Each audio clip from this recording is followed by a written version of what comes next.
অধিকাংশ মানুষের মধ্যেই ভাব দেখি, ভাবের কোনো সীমানা নাই। আচ্ছা, আমাদের এত ভাব কি জন্য? এত ভাব, এত ইগো, মানে আমরা কি? আমাদের এই বাংলাদেশের ম্যাক্সিমাম ক্ষেত্রেই দেখি ভাবের কোনো অভাব নেই। ভাব আসলে টাকাটা কিনা লাগে না। কিন্তু কিছু কিছু মানুষ আছে সমাজের মধ্যে, আমি দেখছি তাদের মধ্যে একটা আহ, এই ন্যাচারালিটি আছে। তারা যেই স্ট্যান্ডার্ড ফ্যামিলির বা যেই পজিশনে থাকে, তারা ওই ভাবটা দেখায় না মানুষের কাছে। মানুষের সাথে সুন্দরভাবে মিশে, সুন্দরভাবে কথা বলে, খুব সাধারণভাবে তারা চলে। এই মানুষগুলোই আসলে প্রকৃত মানুষ। আর বিশেষ করে আজকে আমাদের, আমি যে কথাগুলো বলবো, আমাদের সমাজের মধ্যে এক শ্রেণীর হুজুর আছে, হুজুর, মৌলবী, হুজুর বা আলেম। দেখবেন ওয়াজ মাহফিলের মধ্যে আপনার, তারা যখন বয়ান করে, তাদের মধ্যে একটা ভাব দেখবেন, একটা ভাব দেখবেন। ভাবটা কি? হ্যাঁ, মানে এরকম ভাব, সে একটা উঁচু সিংহাসনে বসে, একটা বিশাল চেয়ারের মধ্যে বসে, পাশাপাশি সামনে আপনার ডাইনে বামে মেম্বার, চেয়ারম্যান, এলাকার গণ্যমান্য ব্যক্তিরা বসে, পিছনে আবার আরো গণ্যমান্য ব্যক্তিরা বসে। মানে সে একটা ভাবের মধ্যে আছে, মানে তার চতুর্পাশে ভাব। হ্যাঁ, সেও একটা ভাব, আবার তার চতুর্পাশে ভাবের মানুষগুলাই বসে আছে। আর তার সামনে যে মানুষগুলা বসে, এই যে মাটির মধ্যে বসে আছে, খেরের উপরে বসে আছে, ছিঁড়া পাটির মধ্যে বসে আছে, এই মানুষগুলা, এই মানুষগুলার কোনো মূল্য নাই। বা এই মানুষের সাথে এমন ভাবে মানে কথাবার্তা গুলা ওয়াজ মাহফিলে যে আমরা দেখি, আমার কাছে একটা জিনিস স্পষ্ট, যে এই মানুষগুলা যখন একজন বক্তা কথা বলেন, এই যে বক্তার যে পরিবেশ, স্টেজের যে পরিবেশটা, এরা সবাই ভাবের মধ্যে আছে, কারণ স্টেজটাই তো একটা ভাব। তো এখানে পুরো পরিবেশটাই একটা ভাব। আর সামনে যে জনগণ আমরা বসে থাকি, আমাদের শুধু অভাব, কো- আমাদের অভাবের কোনো শেষ নাই। আমরা অভাবগ্রস্ত, বেকার, আমরা কাঙ্গালি, আমরা মানে একেবারে ভিখারির মতো বসে থাকি। হ্যাঁ, বিষয়টা আমি লক্ষ্য করছি, বা বিষয়টা আমি গবেষণা করে দেখছি। আসলে আমরা যে শ্রোতা আছি, বা আমরা যে যারা ওয়াজ শুনতে যাই, তাদেরকে আসলে ওই স্টেজের মধ্যে যারা আছে সবাই আসলে এক প্রকার অপমানই করতেছে।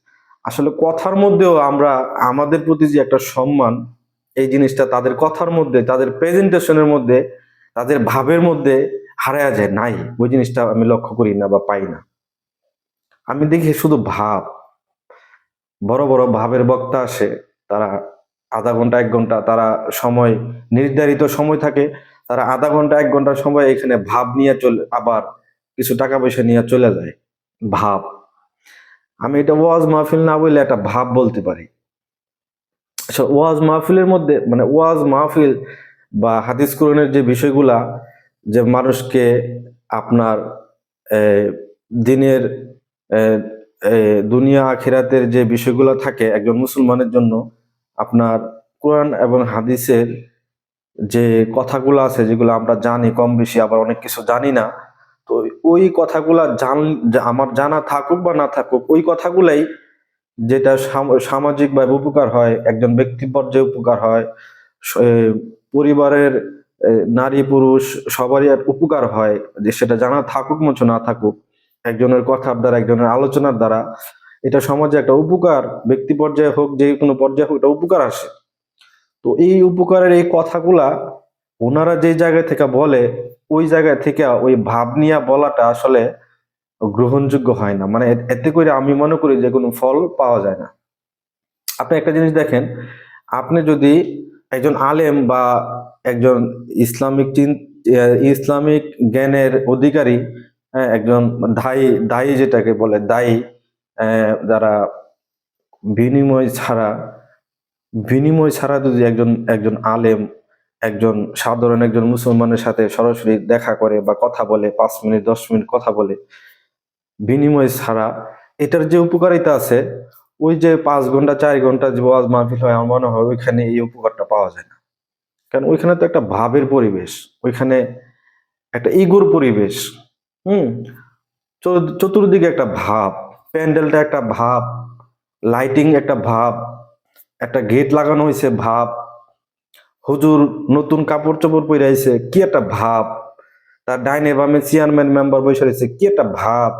মানে আমি ওইখানে খালি ভাবই দেখি, মানে ওইখানে ইগো দেখি, ভাব দেখি, একটা আপনার আনুষ্ঠানিকতা দেখি ওইখানে। ওই ওই ভাবের আর আনুষ্ঠানিকতার মধ্যে যে দিনের যে কথাগুলা বলা হয়, ওগুলা সবকিছু ভাবের মধ্যে চলে যায়। আসলে ওইটা আমাদের সাধারণ যে আমরা মুসল্লি আছি, আমরা ওয়াজ শুনতেছি প্যান্ডেলের মধ্যে বইসা, ওই যে ওই আপনার একেবারে ভাবের বিপরীত যে আমরা বইসা আছি মাটির মধ্যে, খেরের মধ্যে, হ্যাঁ, এগুলা আসলে আমাদের মধ্যে ওইরকম ভাব লাগে না, কারণ ভাবে ভাবে তো মিল হইতেছে না। তো আমি মনে করি যে এই একজন সাধারণ মানুষ যখন ব্যক্তিগতভাবে বা একটা মজমার মধ্যেই যদি একটা কন্ডিশন থাকে, মজমার মধ্যে যদি কন্ডিশনটা এবং বক্তা এবং শ্রোতার মধ্যে যদি একটা ভালো কন্ডিশন থাকে, একটা কাছাকাছি একটা বিষয় থাকে, আর কথাগুলো যদি আমি খুবই সামনে যে আমার সামনে যে মানুষগুলা বসে আছে দাঁড়ায় আছে, তাদের তাদের প্রতিনিধি হইয়া, তাদের এটা একটা আমানত বা এটা একটা জিম্মাদারি আমানত, আমার যে কথাগুলো আমি বলবো এই তাদের সামনে, সাধারণ মানুষের সামনে যে কথাগুলো আমি বলবো কোরআন হাদিস থেকে, এই বিষয়গুলো আমার কাছে যদি আমি আমানত মনে করি, একটা দায়িত্ব মনে করি, যে তাদের কাছে এটা পৌঁছায় দিতে হইব, বা তাদেরকে এই কথার মধ্যে তারা যেন চলতে পারে। হ্যাঁ, এই যে একটা আকাঙ্ক্ষা তামান্না, হ্যাঁ, একটা কষ্ট নিয়ে যদি আমি এক 10 জনের সামনে কথা বলি বা একজনের সামনে কথা বলি, একটা দায়িত্ব নিয়া, ভাবনা, এখানে ভাবনা, একটা দায়িত্ব নিয়া, আমানত নিয়া, হ্যাঁ, জিম্মাদারি নিয়ে যদি আমি কথা বলি, আমার মনে হয় এই জিনিসগুলা ওই আমার সামনে যে মানুষগুলো আছে যাদেরকে আমি বলতেছি এই কথাগুলা, তাদের জন্য খুবই মানে গ্রহণযোগ্য হইব। নচেত এটা কোনো গ্রহণযোগ্যতা পায় না। এই যে বাংলাদেশে যত বড় বড় ওয়াজ মাহফিল হইতেছে, আমি মনে করি এইসব ওয়াজ মাহফিলের দ্বারা শুধু ভাবই প্রচার হইতেছে।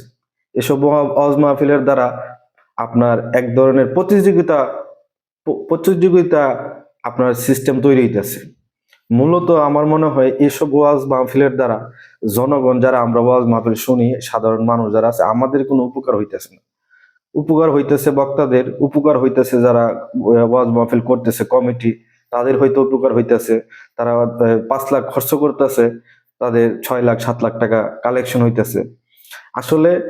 আর ওই সাইডে বাইরে যারা আছে তাদের প্রচার বাড়তেছে। হ্যাঁ, তো এগুলার দ্বারা আমার মনে হয় না সমাজে কোনো মুসলমানের উপকার হইতেছে। হ্যাঁ, তো ওয়াজ মাহফিলটা হোক, এটা হওয়ার দরকার, কিন্তু এটা সিস্টেমটা চেঞ্জ করা দরকার। সিস্টেমটা চেঞ্জ করা দরকার। যদি আপনাদের আমার এই কথার কোনো ভুলভ্রান্তি হয়ে থাকে, তাহলে আপনি কমেন্টে আমাকে জানাতে পারেন।